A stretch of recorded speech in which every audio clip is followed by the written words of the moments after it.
Maximum বাচ্চাদের সর্দি কাশি লাগে ইনফেকশনের কারণে।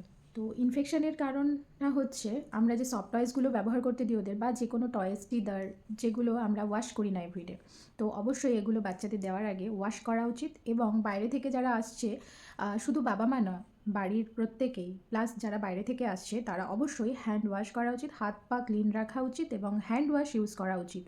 তারপরেই বাচ্চাকে ধরা উচিত, নয়তো এই ইনফেকশনের চান্সেসের কারণেই কিন্তু ওদের সর্দি কাশি ম্যাক্সিমাম ক্ষেত্রে এটা হয়।